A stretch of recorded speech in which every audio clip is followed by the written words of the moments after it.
Bienvenue dans le débat consacré à la guerre en Ukraine. Alors que Bruxelles révèle une stratégie pour l'industrie de défense, la Commission européenne propose de cofinancer des achats communs d'armes d'États membres et de moderniser les usines du secteur.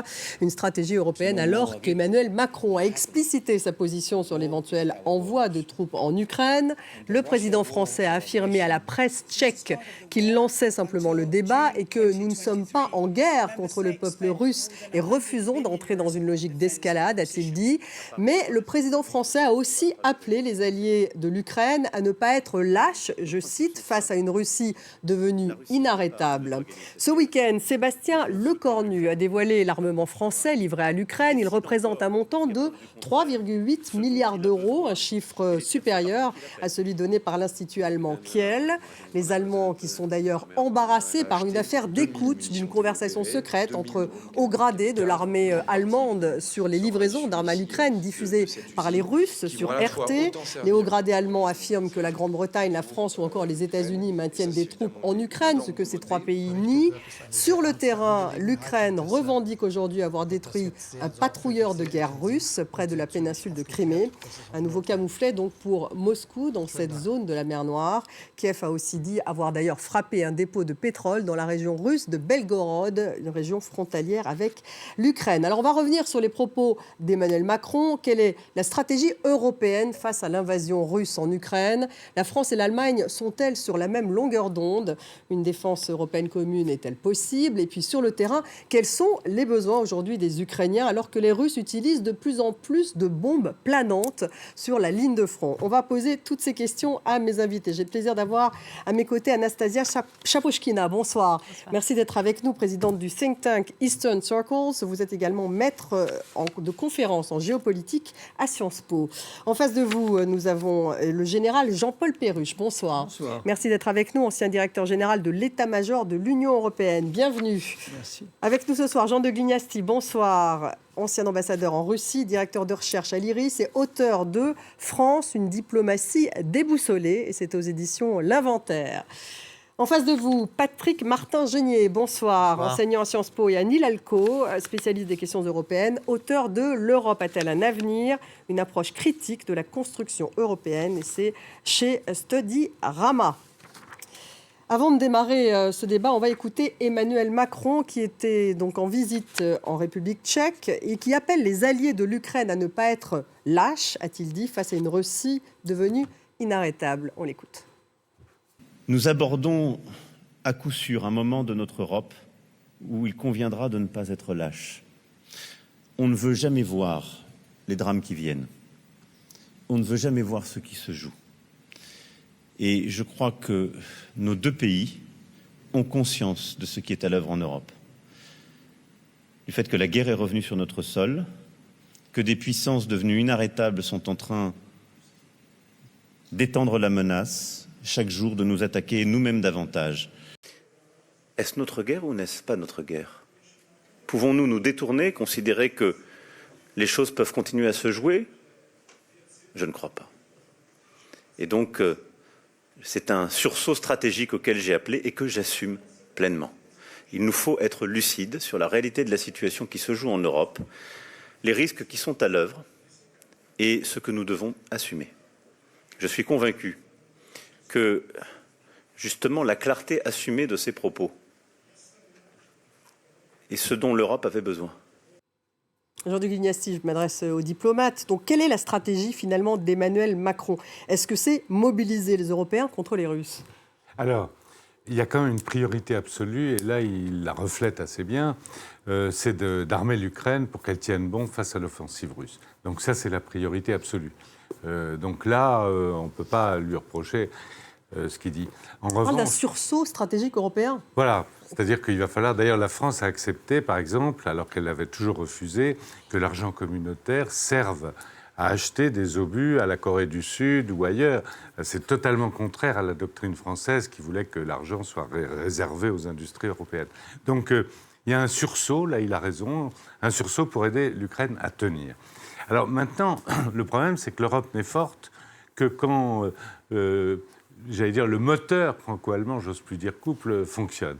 Et quand il parle de l'acheter, manifestement, il s'adresse un peu aux Allemands. Ah, vous pensez ? Et ça, c'est une erreur. Ça, c'est une erreur de s'adresser. Vous pensez qu'il s'adresse aux Allemands quand il parle de l'acheter ? Il s'adresse à ceux qui ne donnent pas tout l'armement qu'il faudrait, notamment les Taurus. Il y a un débat interne en Allemagne. Donc le mot sur les Taurus, c'est-à-dire ces missiles de longue portée. On va y revenir. Donc, en fait, il entre dans le débat des pays où il y a une partie qui souhaite limiter les livraisons et l'autre partie qui souhaite l'accélérer. Et au cœur, c'est l'Allemagne, c'est clair. Donc même si ça a été dit indirectement, il n'a pas accusé l'Allemagne de l'acheter. Mais enfin, quand même, le mot est maladroit en ce qui concerne les bonnes relations franco-allemandes qui devraient être, alors elles sont déjà assez mal en point malheureusement, mais ça devrait être le pilier de notre action en Ukraine. On va y revenir sur cette relation franco-allemande. Général Jean-Paul Perruche, ce qui se joue en Ukraine est-il essentiel pour la sécurité européenne ? Certainement, oui. Oui, parce que l'Europe est de nouveau en guerre, ce que personne n'avait prévu jusqu'alors, jusqu'au 24 février 2022. Et l'Europe s'est beaucoup désarmée pendant 30 ans. On a parlé beaucoup de dividendes de la paix. Et puis l'Europe c'est plus aussi sous la garantie de sécurité américaine. Et voilà que toutes ces choses-là sont remises en cause par l'offensive russe qui a lieu actuellement en Ukraine. Mais la Russie a déclaré la guerre à l'Occident. Alors on n'est pas en guerre avec le peuple russe, mais on est en guerre contre la Russie de Vladimir Poutine, qui nuit à nos intérêts en Afrique, en Amérique, dans le Moyen-Orient, et même à l'intérieur de nos propres pays par les menaces hybrides. Et plusieurs ont été dévoilés récemment. Donc on voit bien que nous sommes effectivement engagés dans une guerre qui n'est pas armée contre armée, mais une guerre d'intérêts, si vous voulez, qui s'oppose un peu partout dans le monde. Mais Patrick Martin-Génier, quand il parle de sursaut stratégique européen, qu'est-ce qu'il veut dire ? C'est toute l'Europe, c'est l'Allemagne qui est visée, je crois que c'est à peu près toute l'Europe quand même, parce que vous avez vu qu'au lendemain des déclarations de lundi dernier, lorsqu'il a reçu plusieurs chefs d'État et de gouvernement à l'Élysée, il a envisagé une perspective d'envoi de troupes et évidemment il a été désavoué dès le lendemain. Peut-être considère-t-il qu'effectivement il y a une lâcheté collective, mais ce qu'il veut dire quand il parle de sursaut stratégique, c'est faire en sorte que l'Europe, et peut-être va-t-on parler des propositions de Thierry Breton, commissaire européen, toute l'Europe doit effectivement mettre un paquet financier, militaire, logistique pour aider l'Ukraine. C'est ça la priorité, monsieur l'ambassadeur le disait. La priorité, c'est les munitions, les chars, les avions. Et donc, c'est cela. Et donc, il ne faut pas que nous fassions preuve de lâcheté en ce sens qu'il faut continuer à aider l'Ukraine au moment où nous avons des élections très importantes en Europe, les élections européennes. Et on voit bien que quelque part, il y aurait, je parle au conditionnel, une certaine lassitude des populations dans le soutien à l'Ukraine. Anastasia Chapouchkina, est-ce que finalement il incite à l'escalade, Emmanuel Macron, avec ses propos, ou au contraire, il veut instaurer un rapport de force avec la Russie ? Je pense qu'Emmanuel Macron essaie de faire des efforts, de la préparation à ce qui peut être la guerre qui surplombe l'Ukraine, si jamais il n'y a pas assez d'armes, parce qu'aujourd'hui il n'y a pas assez d'armes. Et donc on voit les percées de l'armée russe tout au long de la ligne de front, sur les 5 points, et qui continuent. Et qui peut continuer. Il y a déjà dans la presse des articles de possibles, il y a donc déjà des pensées publiques et parmi les élites de possibles avancements des armées russes, etc. Et là, l'Europe, maintenant, pour moi, le comportement de Macron n'est pas surprenant parce que c'est un leader qui n'a pas été élu en tant que chef de guerre.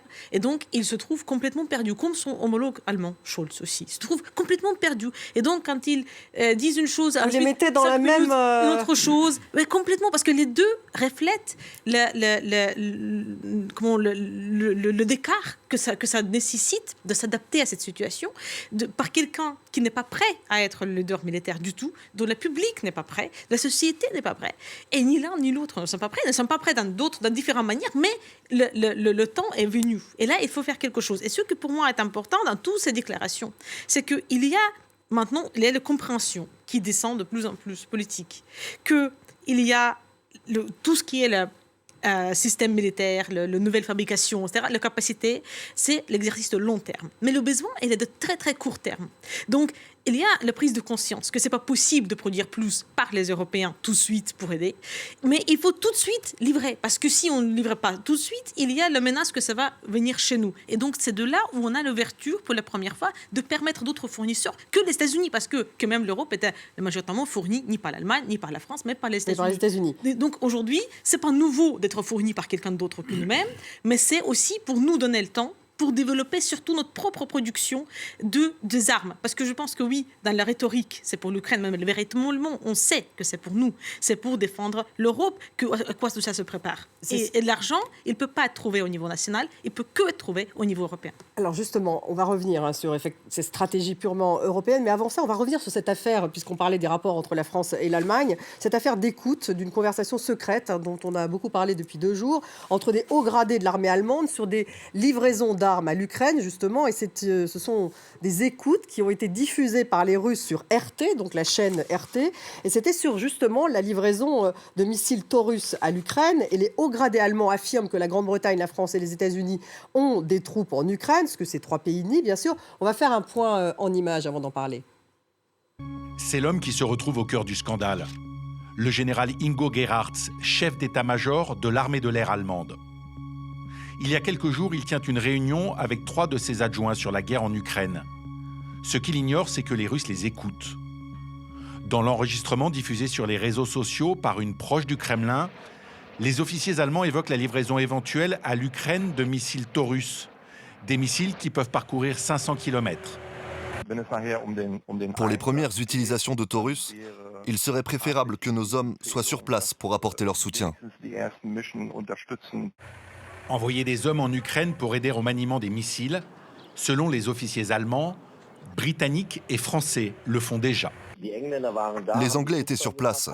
Ils ont câblé les avions. Les Français, eux, font du contrôle qualité avec les Ukrainiens pour le chargement du Scalp. Les autorités allemandes ont confirmé l'authenticité de cette conversation. Il s'agit d'une affaire vraiment très sérieuse. C'est pourquoi elle fait maintenant l'objet d'une enquête très minutieuse, très approfondie et très rapide, ce qui est également nécessaire. En Allemagne, le scandale des écoutes fait la une. La presse parle de catastrophe, de fiasco, et beaucoup se demandent si d'autres informations confidentielles ont pu fuiter. C'est un couac, ça. Oui. Un gros couac. Oui, un couac. Non, parce que vous parliez des dissensions entre la France et l'Allemagne. Bon. Oui, alors, honnêtement, c'est une erreur humaine. Hein. C'est-à-dire qu'ils ont parlé, il y en a un qui était à Singapour, qui a parlé sur le téléphone de l'hôtel. Enfin, ça, c'est honnêtement, c'est pas compréhensible sur des sujets aussi sensibles.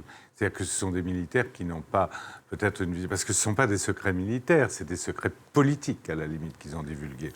Donc voilà, hein, c'est absolument... Ça va ajouter les difficultés entre l'Allemagne et la France, puisqu'il a dit qu'il y avait des officiers français qui faisaient du contrôle qualité sur les scalps.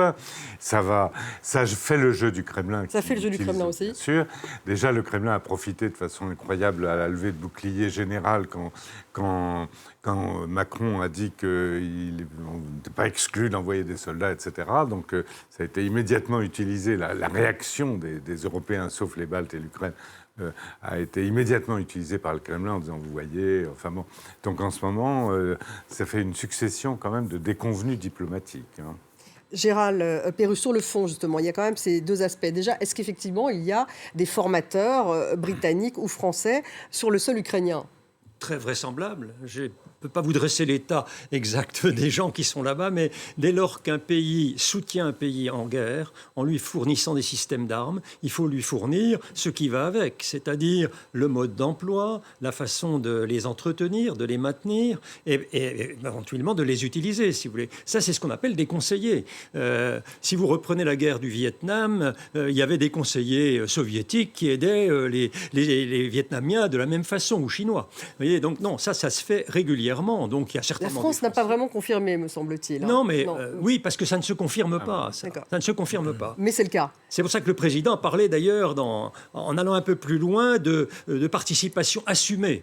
Je crois que c'était ça la différence avec la réalité probable d'aujourd'hui. Je vous dis, je n'ai aucune preuve de ce que je dis, mais c'est très vraisemblable. Sur les Taurus, après je ferai un tour de table, donc ce sont ces fameux missiles longue portée, c'est ça quoi, 500 mètres, hein, c'est ce qu'on disait. Alors les Allemands vont... 500 km, pardon, évidemment.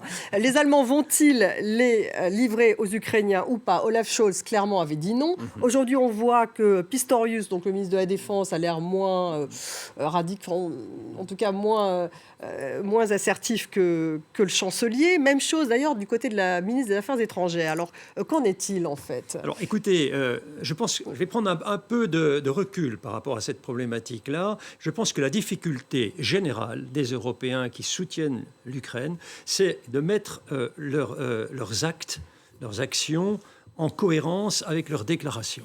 La déclaration, c'est on ne veut pas que les Russes gagnent, on ne veut pas que les Ukrainiens perdent. Bon, si on ne veut pas qu'ils perdent, alors il ne faut pas les laisser, les Russes, rentrer dans le territoire ukrainien plus avant, parce qu'après, ça sera très difficile de reconquérir tout ça. Vous voyez ? Donc après, il faut que tous les pays voient comment ils peuvent réaliser l'objectif commun, puisque tous ces pays-là ont déclaré, c'est une déclaration commune, qu'ils ne veulent pas laisser la Russie gagner. Donc il faut faire ce qu'il faut le faire à court terme, comme vous l'avez dit tout à l'heure, et il faut le faire avec une planification concertée pour les mois qui suivent. Vous dites concerté, Patrick Martin-Génier. Est-ce que justement cette histoire des Taurus n'est pas un peu en conflit entre la France et l'Allemagne? Parce que la France demande finalement aux Allemands de les livrer, ces Taurus. Ce qui se passe en Allemagne, vous l'avez dit, ça ajoute des problèmes à des problèmes parce que c'est grave ce qui s'est passé. 2 militaires qui papotent au téléphone à l'autre bout du monde pour éventuellement dévoiler des secrets d'État. C'est grave, surtout que vous l'avez dit, le chancelier Scholz ne veut pas livrer de Taurus et le Bundestag, le Parlement allemand, avait refusé de le faire. Donc ça, effectivement,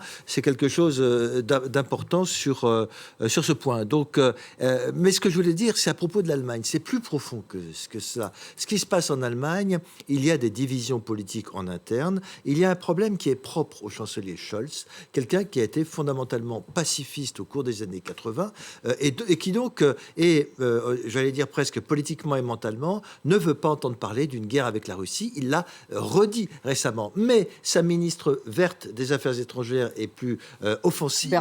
Baerbock, elle veut effectivement livrer. Et s'agissant de M. Pistorius, c'est quand même lui qui, il y a quelques semaines, a dit que la Russie était sur le point d'attaquer l'Europe et qu'il fallait donc se préparer à la guerre. Donc on voit un gouvernement qui, au final, un gouvernement qui est quand même très divisé sur le plan politique et qui peut expliquer effectivement ces divergences d'opinion au sein même du gouvernement.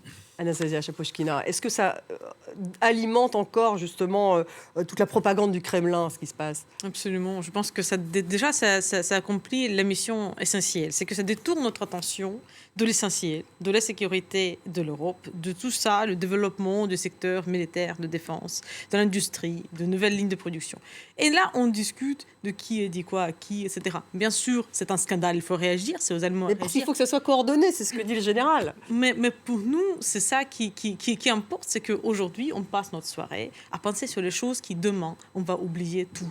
On va oublier comment ils s'appellent, ces deux personnes, on va oublier de quoi ils doivent parler, mais le vrai problème et la vraie difficulté restera, c'est est-ce que les armes seront livrées? Est-ce que les Allemands vont livrer les Taurus? Et aussi, est-ce qu'ils ont la capacité de continuer à les livrer dans l'année, dans 2 ans, dans 3 ans? Est-ce qu'ils ont la capacité aussi de développer pour eux-mêmes? Préciser une chose, si je peux me permettre. Parce qu'on critique beaucoup le chancelier, on critique l'Allemagne. Quel est le pays en Europe qui a donné le plus à l'Ukraine jusqu'à présent? Depuis le début de la guerre, c'est l'Allemagne. Oui. Ensuite, il y a le Royaume-Uni.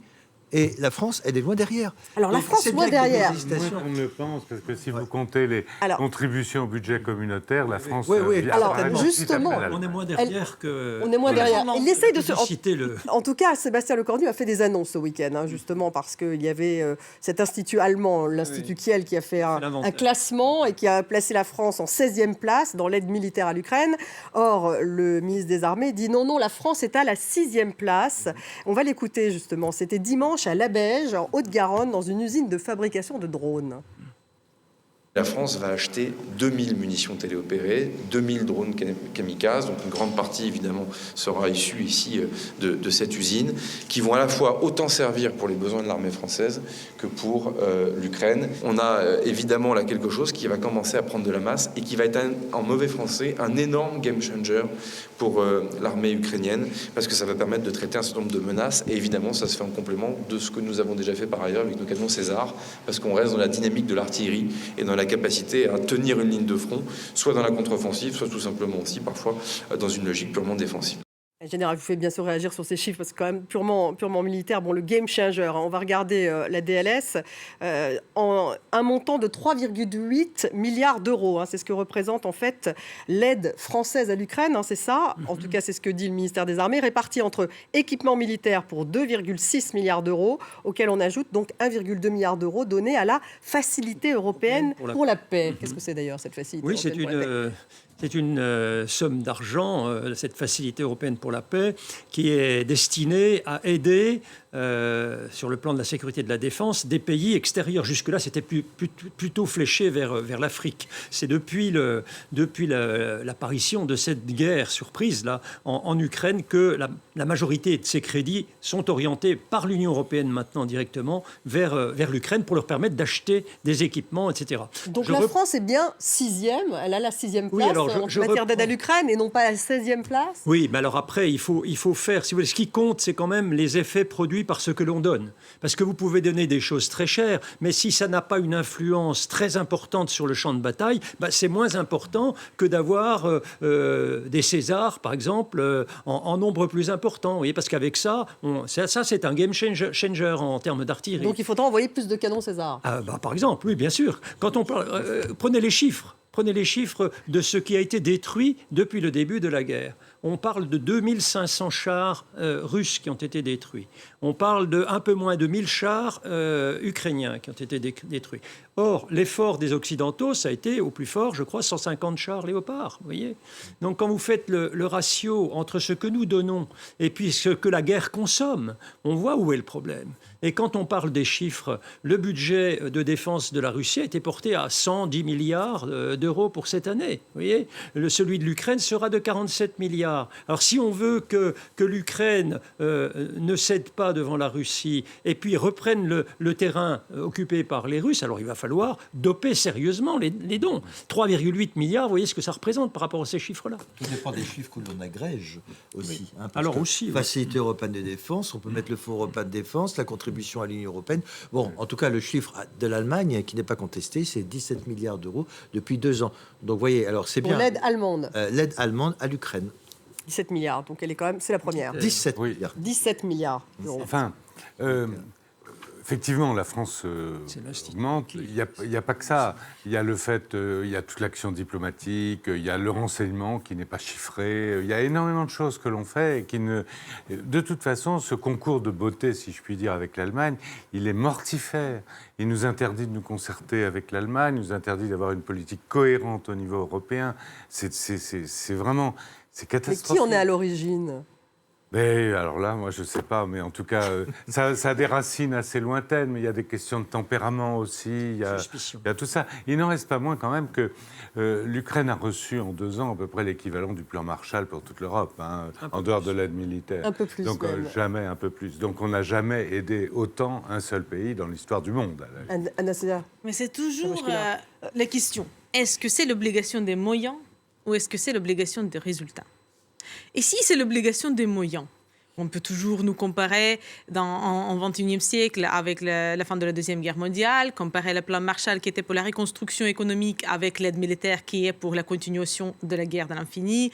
Donc on peut comparer des choses incomparables dans le temps qui n'est pas le même et le monnaie ne coûte pas du tout la même chose non plus. Mais la question c'est, est-ce qu'il y a les résultats, oui ou non ? Depuis que les Américains ne donnent plus rien, le résultat, on le voit, il se casse la figure. Et donc là, la question, c'est comment ? Pour moi, la question importante, c'est comment, aujourd'hui, les Européens puissent se mettre d'accord, comment ils puissent augmenter leur capacité de production.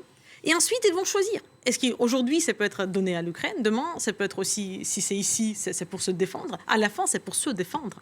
Et c'est ça le message qui doit être très, très clair et net. Il ne faut pas se cacher derrière la guerre en Ukraine. Parce que si, aujourd'hui, la décision est faite de déposer d'investir des centaines de milliards d'euros dans la défense européenne, c'est bien pour la défense, autodéfense.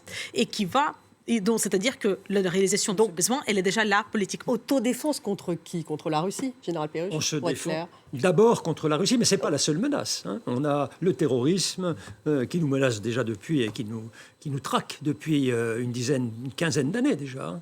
C'est très sérieusement. On a d'autres menaces, les menaces des trafics illicites, les menaces du crime organisé, qui lui est très international déjà. Vous voyez, donc des menaces, on en a beaucoup. Puis toutes ces menaces hybrides, ces menaces de désinformation, corruption, et à l'intérieur de notre propre pays. Donc c'est tout un paysage de menaces qu'il faut prendre en compte. Il y a un sacré retard, si je comprends bien. Alors on a un très grand retard dû à ce que je vous disais en début de l'émission, c'est-à-dire que pendant 30 ans, les Européens se sont reposés un petit peu comme dans les délices de Capoue, et à l'ombre de la garantie de sécurité américaine, et en étant persuadés que la guerre ne viendrait jamais en Europe. Avec l'économie, les liens créés par l'Allemagne avec la Russie, etc., les Nord Stream 1, 2 et les autres, on était persuadés qu'il n'y aurait plus jamais de guerre. Eh bien, on s'est trompé. Et maintenant, on se trouve très dépourvu quand l'hiver est venu, parce que non seulement on a la difficulté à fournir ce qu'il faut à l'Ukraine, parce qu'on est désarmé, mais en plus, maintenant, vous avez vu qu'avec la perspective d'élection du président Trump, éventuellement, pour un deuxième mandat, les Européens pourraient cette fois-ci être totalement dépourvus du parapluie américain. Donc la cigale doit devenir fourmi, hein, c'est ça, Patrick Martin-Genier? Oui. Je crois que l'Europe a quand même été extraordinairement réactive. On lui a fait des reproches, mais nous sommes des démocraties, le temps de pouvoir élaborer nos budgets, de pouvoir en discuter avec les parlements. Je crois que les gouvernements... Enfin, toutes ces divisions qui s'affichent... Il y a beaucoup de divisions sur le plan européen, c'est vrai, mais il y a quand même un message politique très fort. Emmanuel Macron l'a encore dit aujourd'hui à Prague, c'est que nous ne devons pas nous diviser et montrer politiquement que nous allons continuer à soutenir... Alors va-t-on y parvenir? Ça reste une question. En tout cas, la Commission européenne aujourd'hui a proposé de renforcer drastiquement l'industrie de défense de l'Union européenne. Nous devons passer à la vitesse supérieure. C'est ce qu'a affirmé devant la presse le commissaire européen Thierry Breton, en charge, lui, donc, des industries de défense à Bruxelles. Et on va écouter le chef de la diplomatie européenne, Josep Borrell. Peace is no more a given. La paix n'est plus un acquis. Malheureusement, la guerre est à nos frontières et la guerre d'agression de la Russie a fait naître un grand sentiment d'urgence de renforcer nos capacités industrielles de défense. Au début, la guerre était alimentée par des stocks. Maintenant, nous passons à une production industrielle car la guerre dure depuis 2 ans. Elle ne semble pas prête de se terminer. Les besoins en équipement militaire ont augmenté, épuisant les stocks et augmentant la capacité de production industrielle.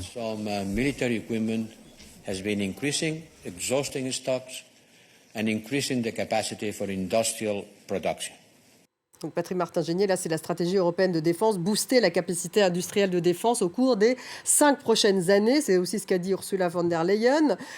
Donc pour le moment, on doit augmenter de 6% le budget sur un an. Enfin en tout cas c'était en 2022, puisque pour l'instant les achats sont réalisés, donc c'est ce que vous disiez, en dehors du continent. Et l'Europe, d'après les objectifs de Thierry Breton, elle doit accroître sa part de marché jusqu'à 50%. C'est quand même énorme. C'est énorme. C'est pas en quelques années que ça va se faire. C'est une action au long cours. Si on veut effectivement avoir une vraie défense européenne, et j'ai cru comprendre que Thierry Breton, le commissaire européen, proposait 100 milliards d'euros pour le Fonds européen de défense, c'est d'abord accroître notre capacité de production commune. Quand on parlait des divisions entre la France et l'Allemagne, énormément de divisions. L'objectif, dans un premier temps, avant d'arriver à l'Europe de la défense, c'est d'avoir une production commune, telle que le fait le Fonds européen de défense, avec plusieurs entreprises européennes, plusieurs pays, et même ça, c'est difficile. En revanche, ce qui est sur Quand vous dites même ça, c'est difficile, c'est-à-dire qu'en fait, ce fonds de soutien de production, c'est quoi? C'est un embryon, c'est pas vraiment un fonds européen en général. Non, mais pas parce que la responsabilité de produire des systèmes d'armes, de les financer, incombe aux États. C'est ça. Et dans un système intergouvernemental, vous ne pouvez pas faire abstraction du fait que les industries nationales donc, sont concurrentes. Et à partir de là, passer de quelque chose de concurrent à quelque chose de fusionné, entre guillemets, même à quelques pays, c'est très difficile. Ça engage... Le retour. Pardon, excusez-moi. Plus le juste retour. Oui, non bien seulement sûr. ça, mais en plus, chacun veut sa part. Bien sûr. Donc ça bloque les programmes. On ne prend pas le plus compétent, mais on est obligé de distribuer un peu. Donc ça bloque les programmes, mais il y a tout de même un objectif d'arriver à ces 50% général. Oui, donc, mais est-ce que il y a une contradiction tout de même? Oui, mais il faut de la volonté politique. Lorsque Airbus Industrie, qui est un succès, a été créé, aucun industriel n'en voulait. Mais ça a été la volonté. C'est toujours le seul exemple qu'on cite. Mais bon. Oui, non, mais je dis pas ça. C'est vrai que c'est un très bon exemple. Que la Pologne... Est-ce qu'on peut faire un Airbus, justement, de défense européenne mais ça, c'est de la volonté politique. C'est décidé par des chefs d'État et de gouvernement. Oui, mais ça, il n'y a pas de volonté aujourd'hui, tout simplement parce que l'Allemagne veut promouvoir ses champions nationaux, la France également, la Pologne achète des F-35, l'Allemagne aussi. Donc finalement, c'est une sorte de mirage, cette défense européenne, mais il n'en demeure pas moins qu'il faut effectivement le faire, commencer, négocier pour essayer d'aller vers une meilleure défense commune. Jean de Guignassi, donc il faut passer par la diplomatie, là, en tout cas la coopération au niveau industriel. De la compétence européenne, c'est-à-dire établir un grand marché, mettre ensemble les industries. Alors jusque-là, l'Europe avait un peu péché parce qu'elle refusait l'émergence de champions européens, en fait. Pour des raisons de concurrence mondiale, elle disait « je ne juge pas la concurrence au niveau mondial, je juge la concurrence au niveau européen ». Et au niveau européen, évidemment, si on crée un champion européen, il prend toute la place. Donc maintenant, la Commission est en train de changer sa doctrine et d'accepter la constitution de champions européens. À partir du moment où on aura des champions européens, ça ira tout seul. On en a un, c'est Airbus. Il y a aussi un autre exemple positif, c'est quand même l'Agence européenne spatiale, qui a quand même réussi pas mal de choses. En ce moment, elle est un peu secouée. Elle est un peu secouée, là, en ce moment.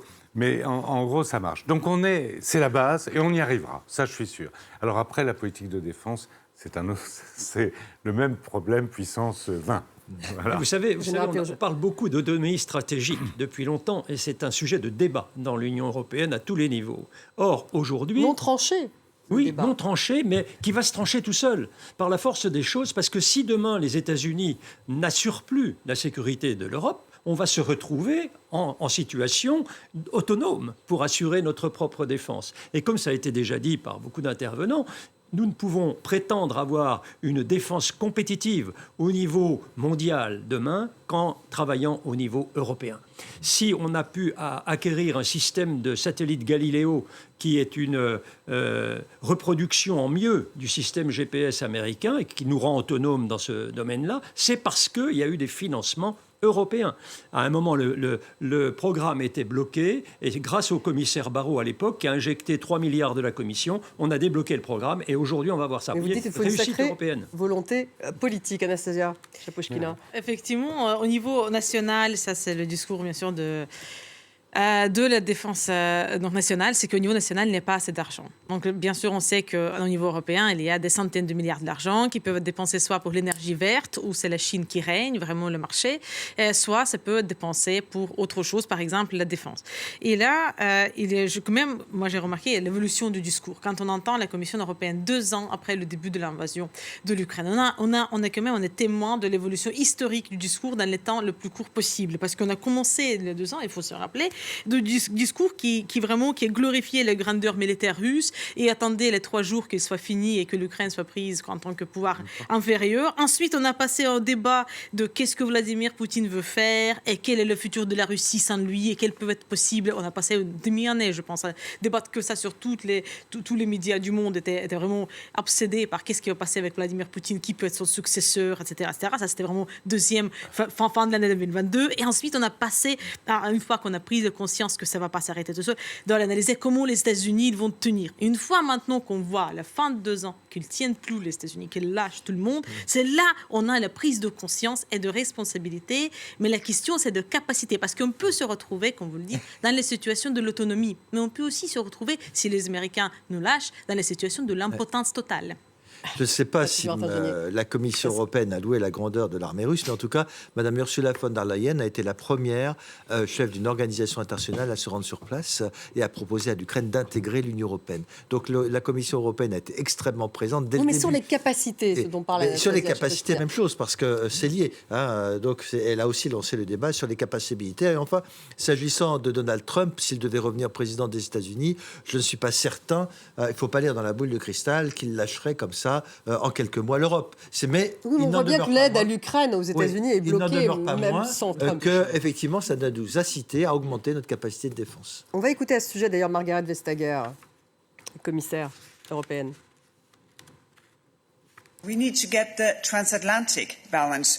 Nous devons parvenir à un bon équilibre transatlantique.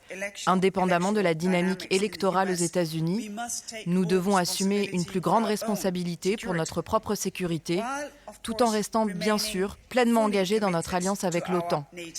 Une meilleure capacité d'action fera de nous un allié plus fort. La vice-présidente de la Commission européenne, elle replace quand même les choses. L'OTAN est bien là. Oui, mais forcément. Mais l'OTAN, pour l'instant, est la seule organisation de défense crédible dans laquelle les Européens ont investi leurs moyens de défense. Donc, si on la supprime, on n'a plus rien, si vous voulez. Donc, il faut maintenir ce lien transatlantique aussi loin et aussi fort que nous le pouvons. Simplement, il faut être deux. Si demain, le nouveau président dit moi, vous comprenez, vos problèmes de sécurité, ça m'intéresse moyennement, que la Russie prenne un morceau de l'Ukraine, finalement, ça m'importe assez peu, et moi, j'ai d'autres soucis ailleurs, en zone Indo-Pacifique, etc. Donc, la sécurité européenne, écoutez, arrangez-vous.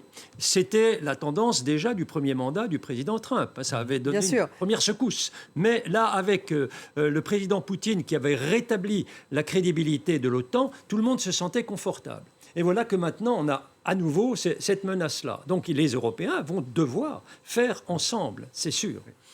Jean Dugnasty. Une remarque un peu ironique, mais l'OTAN sans les États-Unis, c'est la défense européenne. Non, c'est la défense européenne. Puisqu'on n'arrive pas à mettre les gens d'accord. Qui n'existe pas. Elle n'existe pas, la défense européenne. Oui. Mais d'un seul coup, vous avez l'OTAN avec les 27 États membres de l'Union européenne. C'est formidable. Il y a la Turquie, il y a d'autres États. Ça fait longtemps qu'on parle du pilier européen, d'ailleurs, de l'OTAN. Mais qu'on n'a jamais pu. Il y a un côté un peu paradoxal, mais bon, effectivement, c'est tout ce qu'on a, en tout cas, comme défense européenne. Et combien de pourcentage du budget et des armes pas si mal, parce que, bon... Si on met... la somme des budgets de l'Union européenne, le budget de défense cette année, c'est 250 milliards d'euros. C'est plus de deux fois le budget de la Russie. Donc vous voyez, c'est une question... Mais est-ce qu'ils arrivent, parce que justement, les Américains voulaient que ça soit 2% du PIB par pays pour remplir les objectifs, ce n'était pas encore le cas. Sur ce point, il y a eu des efforts considérables et il y a plus d'une dizaine de pays de l'Union européenne, désormais, qui arrivent au seuil 1,9, 2%, un peu plus.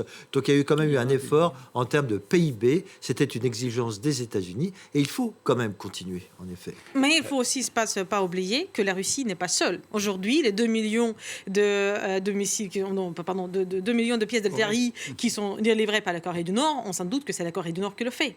Si là, derrière la Russie, il s'arrange la Chine et l'Iran, on est avec les 250 millions, milliards. Aujourd'hui, carrément, on est mauvais, c'est les chiffres. 250 milliards, donc. On se trompe, on est quand même dans les catégories de... Oui, mais la Chine n'est pas engagée militairement. Elle aide la Russie économiquement, c'est sûr. Hein. Je crois que les transactions... Et donc, c'est la Corée du Nord qui porte elle-même son poids géopolitique. Oui, mais la Corée du Nord pourra aider pour des munitions d'artillerie de mauvaise qualité. Est-ce qu'ils ont besoin du bon... Mais une fois qu'ils ont vidé les stocks, ils ne vont pas produire un nouveau million d'obus dans les 2 mois qui viennent. Pour l'instant, c'est ça qu'on est en train de faire. Le vrai danger aujourd'hui en Indo-Pacifique, c'est la Chine. Et là, l'administration Obama puis Trump l'avaient bien compris. Ce qui va se passer là-bas, c'est aussi un élément essentiel avec les avions qui violent régulièrement à proximité l'espace aérien de Taïwan et du Japon. Et donc, c'est un véritable danger pour cette partie du monde. Ah oui, bien sûr. Un mot tout de même, il ne nous reste plus beaucoup de temps. D'abord, cette rencontre Emmanuel Macron quand il était en République tchèque. Les Tchèques prévoient l'achat et la fourniture de 800 000 obus à Kiev. S'ils ne le trouvent pas en Europe, c'est ce qu'ils disent les Tchèques, donc Belgique ou Pays-Bas, ils vont chercher ailleurs, Canada et puis une dizaine de pays non européens. Emmanuel Macron soutient cette initiative générale. Donc là, on n'est plus du tout dans une souveraineté européenne. Là, on est vraiment dans des pays européens qui arrivent à convaincre d'autres pays en dehors, l'Afrique du Sud, je crois aussi, en fait partie, en dehors donc de l'Europe pour livrer à l'Ukraine. Non, mais je trouve qu'on est toujours dans une stratégie européenne bien comprise. C'est-à-dire qu'aujourd'hui, notre intérêt stratégique, c'est d'empêcher l'Ukraine d'être défaite par la Russie. Pour cela, la priorité des priorités, ce sont les moyens de feu, et en particulier d'artillerie. Aujourd'hui, les pays que vous avez cités tout à l'heure ne sont pas en mesure de fournir le million d'obus qu'on avait pourtant promis à l'Ukraine. On a atteint 300 000, on espère avoir 500 000 dans le mois qui vient. Mais vous voyez, on est est loin du compte des 3 millions d'obus que pendant ce temps-là, les Russes ont récupérés par production nationale et par achat aux Coréens. Vous voyez ce déséquilibre. Donc stratégiquement, c'est très important tout de suite de trouver là où ils sont les obus qui pourront renforcer les capacités des Ukrainiens. Ça, c'est un peu la stratégie d'urgence. Une question encore de stratégie sur le terrain, cette fois, dans le New York Times. Aujourd'hui, on dit que la stratégie russe, finalement, à Avdiivka, qui a payé, je ferai un tour de table là-dessus, n'est pas seulement, en tout cas, l'infanterie, enfin, le terrestre, mais que ce sont des avions avec des bombes planantes. Alors, qu'est-ce que ça veut dire, général? Est-ce que là, tout d'un coup, on change de secteur et on n'est plus véritablement dans la même guerre? Ça se passerait aussi au niveau aérien? Qu'est-ce que ça veut dire, ces bombes? Ça veut dire des bombes planantes. Ce sont des bombes qui, contrairement aux bombes normales, si vous voulez, qui ont une trajectoire balistique, celles-là ont une possibilité d'échapper à la destruction et d'aller surtout beaucoup plus précisément sur les objectifs. C'est ça qui fait mal actuellement à la défense ukrainienne. C'est un type d'arme comme ça qui a été d'ailleurs mis au point pendant cette guerre et qui aujourd'hui fait effectivement des dégâts. De l'autre côté, les Ukrainiens aussi ont trouvé, avec leur imagination, des systèmes de missiles et des systèmes qui causent, notamment en mer Noire, qui causent des dégâts considérables à l'armée russe. Vous voyez. Donc ça, c'est le jeu des technologies au fur et à mesure du développement de la guerre. Nastasia Chapochkina, là-dessus justement, puisque l'Ukraine a revendiqué aujourd'hui avoir détruit un patrouilleur de guerre russe près de la péninsule de Crimée, cette zone ainsi que la région russe de Belgorod sont un peu importantes aujourd'hui pour les Ukrainiens? C'est extrêmement important. Je pense que le mer Noire aujourd'hui, c'est vraiment la démonstration continue de la capacité de se battre avec beaucoup moins d'hommes et avec beaucoup moins d'armes par justement la nouvelle technologie. Donc, c'est-à-dire les drones maritimes qui ont beaucoup plus disponibles pour les Ukrainiens, qui le développent eux-mêmes. Et ensuite, voilà, qui ont aujourd'hui en résultat la destruction d'un tiers de flotte russe, donc de pouvoir maritime, par un pouvoir qui n'est pas un pouvoir maritime, et de incapacité de moitié de flotte russe. Jean-Luc Vignassi, c'est important justement qu'ils se focalisent sur la Crimée, les Ukrainiens. C'est très important de neutraliser la mer Noire. La mer Noire est pratiquement neutralisée maintenant, à partir de la côte d'ailleurs. C'était en tout cas prévisible. Avec les systèmes de missiles, c'était un lac fermé, la mer Noire. Donc on ne sort pas un bateau. Les Russes, à la limite, ils aimeraient presque les faire s'échapper par les Dardanelles, mais c'est bloqué par les Turcs. Donc c'est une nasse, la mer Noire. Et grâce à ça, l'Ukraine peut exporter ses céréales en longeant les côtes, etc. Donc c'est intéressant que la mer Noire, sur le plan stratégique, soit neutralisée. Ça, c'est très clair et c'est à l'avantage de l'Ukraine. Est-ce que la défense ukrainienne est fragilisée néanmoins, Patrick Martin? Oui, manifestement, l'Ukraine est fragilisée. Le président Zelensky le dit lui-même. On parle de la réussite, la victoire des Russes à Avdiivka. Espérons que ce sera une victoire provisoire. Mais c'est aussi la défaite des Ukrainiens qui n'ont pas été suffisamment soutenus. On l'a bien dit. Pourquoi Avdiivka est tombé? Parce que les armes, les munitions, les avions, les missiles ne sont pas arrivés à temps. Et donc le principal défi aujourd'hui, qu'il s'agisse du Donbass ou de la Crimée, c'est bien les armements dont a un besoin crucial aujourd'hui l'Ukraine. Mais alors quel type d'armement en urgence générale? Parce qu'Avdiivka, je lisais justement dans le New York Times toujours que c'était les bombes planantes russes qui ont finalement eu raison des Ukrainiens à Avdiivka. Oui, non, mais c'est surtout le déficit de capacité de réponse avec l'artillerie, si vous voulez. Les bombes planantes ont bénéficié du désarmement ou de l'insuffisance d'armement des Ukrainiens de l'autre côté. On parlait d'un rapport de 5 à 10 tirs d'artillerie côté russe contre 1 du côté ukrainien. Voyez. Alors, quel que soit le type de missile ou de bombe planante que vous prenez sur la figure, ça finit par fatiguer les combattants, pour dire le moins. J'ajouterai au crédit des Ukrainiens que vous aurez noté que depuis un mois, ils ont réussi à détruire une quinzaine d'avions, dont des avions PC et des avions de renseignement de type AWACS chez nous, l'équivalent chez eux, je crois que ça s'appelle A10. Et ces avions-là, ils sont indispensables pour guider les chasseurs bombardiers qui vont bombarder l'Ukraine depuis d'ailleurs derrière la frontière russe. Vous voyez. Avec la question des effectifs. Les effectifs, c'est quelque chose d'essentiel. Et voilà, c'est ce que j'allais dire. Je pense que la priorité pour l'Ukraine, maintenant l'Europe se met en ordre de combat. Les Américains ont fait défaut, mais pas forcément. Peut-être que les 60 milliards vont passer, on ne sait jamais. Mais la priorité pour l'Ukraine, c'est ce vote de la loi sur la conscription. Maintenant, l'Ukraine a besoin d'hommes. C'est sa première priorité. Et la deuxième chose, moi, ça me gêne un peu quand on dit si l'Ukraine perd, c'est à cause de l'Europe. Moi, ça ne me plaît pas. Merci. On a fait tout ce qu'on fallait. C'est à cause de l'Occident. Merci Anastasia Japochkina. Ça sera un autre débat, bien sûr. Jean de Glignasti, Patrick Martin-Génier, merci beaucoup, Général Jean-Paul Perruche, d'avoir été avec nous ce soir. Merci à vous tous de nous avoir suivis. Vous pouvez retrouver l'émission sur les réseaux sociaux. À demain.